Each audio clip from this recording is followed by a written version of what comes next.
Shalom and welcome to another episode of my vlog from toe to head, Ilan in the Holy Land. Behind me you can see the shrine of the book, which will keep it to a special episode about Dead Sea Scrolls.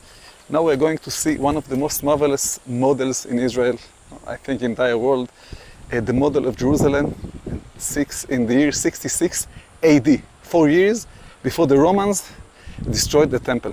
Let's begin. Okay, now we are approaching to the model. We stand on the top of Mount of Olive, theoretically. We can see here the model at a scale of 1 to 50. It was built by Professor Michael Avi Yonah in the 60s, end of the 50s. Originally it was located there. We'll circle it, in the Holy Land Hotel, but a few years ago it was brought here to the Israel Museum, and there is a big affair because all the project of building at the end send a former Prime Minister of us, Ehud Olmert, to the jail. Now, okay, let's do some tour around the model and we'll go down. Let's begin. Another observation from south, we can see very clearly Temple Mount, the Antonia, the Low City, the High City, the Herodian Palace, the first wall, the second wall, the third wall. We'll go down and we'll talk about everything in details. Let's go. Okay, now we are going down, and the interesting thing about the model is that the late Professor Michael Avi Yonah built it based on historical sources, the Mishnah, Josephus Flavius, the New Testament, and very few archaeological artifacts. Only after 67, War of 6 Days, there is large scale of excavations began in Jerusalem. And the interesting thing is that most of the things that Michael Avi Yonah thought was proven in the field. He has several mistakes, but it's really non-important. I will point to his mistakes. Here we can see the House of the Pyramid. He located here the tomb of David, King David. I don't know why, because already from the Bible it's very clear that the tomb of David was there in the city of David. I hope you will see. But never mind, this is the present location of tomb of David. And next to it you can see here the palace where he located, the palace of Caiaphas, the high priest that delivered Jesus to the Romans. And here we can see the first wall. Josephus wrote about 3 walls. And here we can see the Herodian palace, what a big palace. And today this is Jaffa Gate. You can see 3 towers. Yes, we know that Herod the Great built 3 towers. One of them is Hippicus, after his friend. One of them is Patzel, after his brother, and one of them is Miriam, after his late wife, which he executed her. Okay, and today this is Jaffa Gate in our day, and today we can see the remains of this big one, probably it's Patzel Gate. And here you can see another place of pyramid. He located the tomb of John Hyrcanus, the Hashmonite king.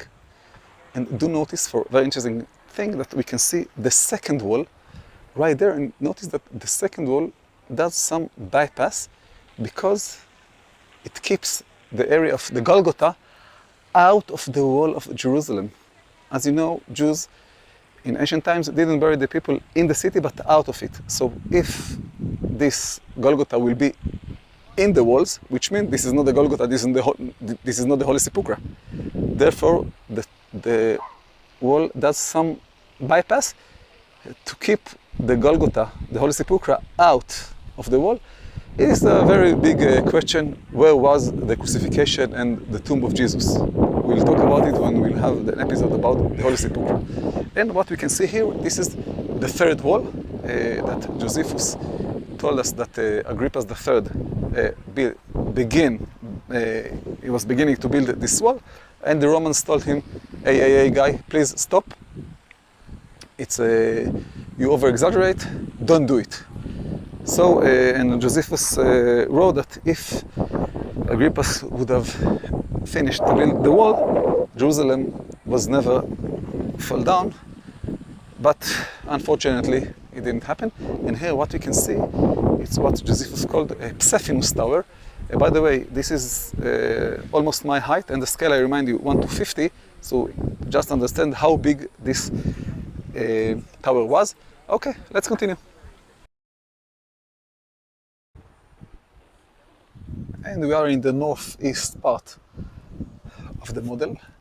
Do notice right there to the Antonia, the fortress that Herod the Great built, and call it after his friend, his patron, Marcus Antonius, Mark Antony. We'll talk about the Antonia a bit later. Here we can see what Michael Aviona suggests. This is the tomb of the Hashmonite king Alexander Jannaeus.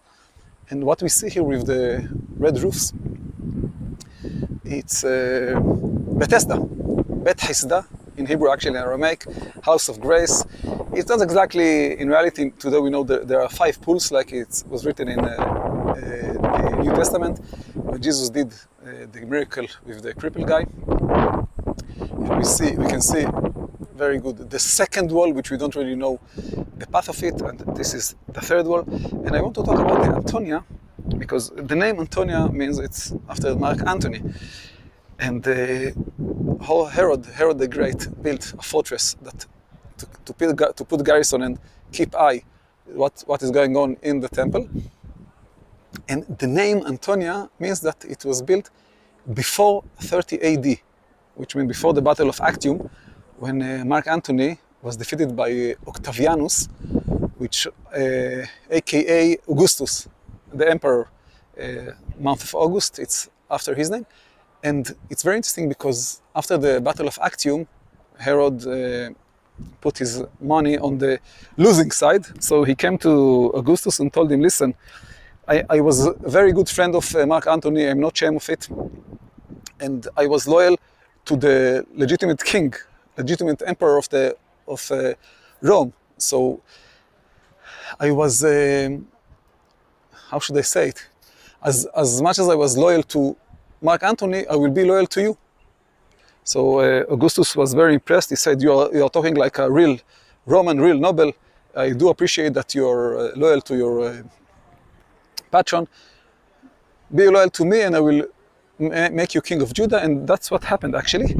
And this is the story of the Antonia. And okay, Augustus became an emperor, but the name Antonia stayed. By the way, there are some traditions from medieval times that suggest that the Pontius Pilatus sat here, and therefore today the Via Dolorosa begins at the edge of the Antonia.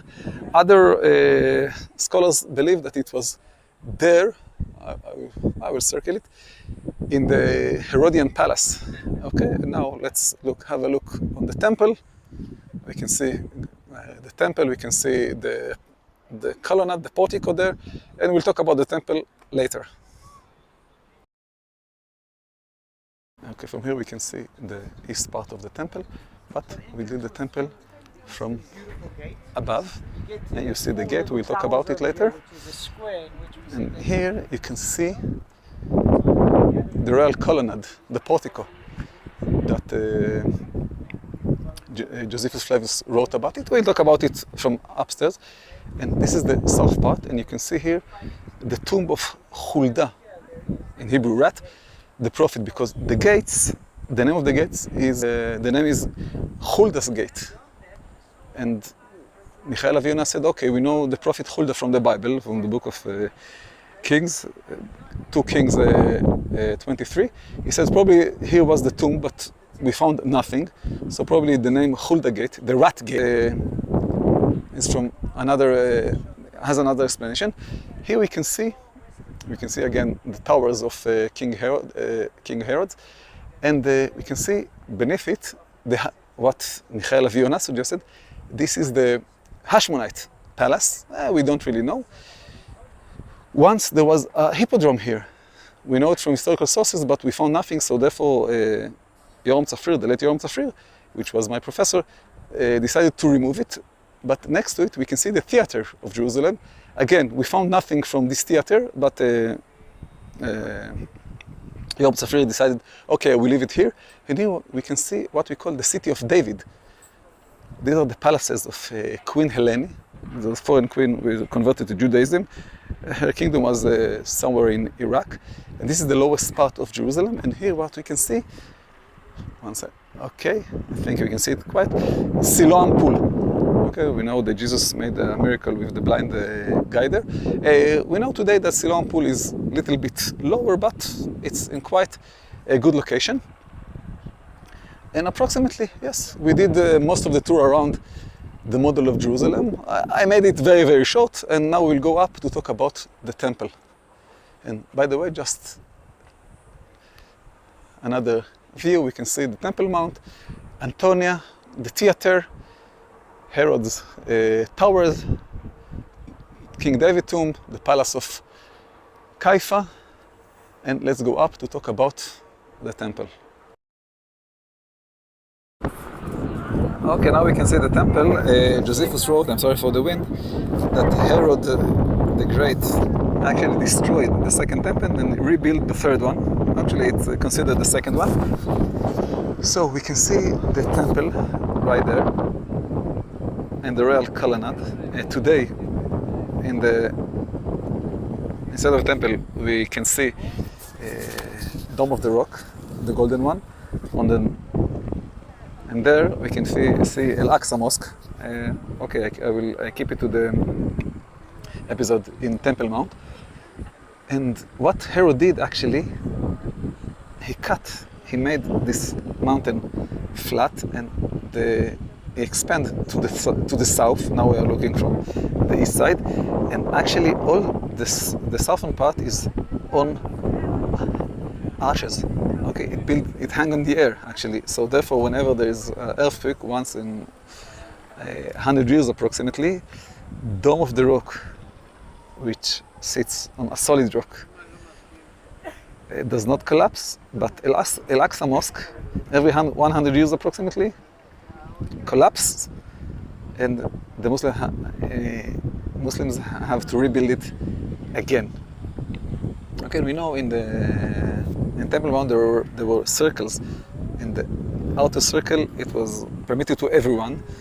The inner one only for Jews, the inner one only to the Levites, the inner one only to the priests, and the Holy of Holiness to the high priest one day in a year in Yom Kippur.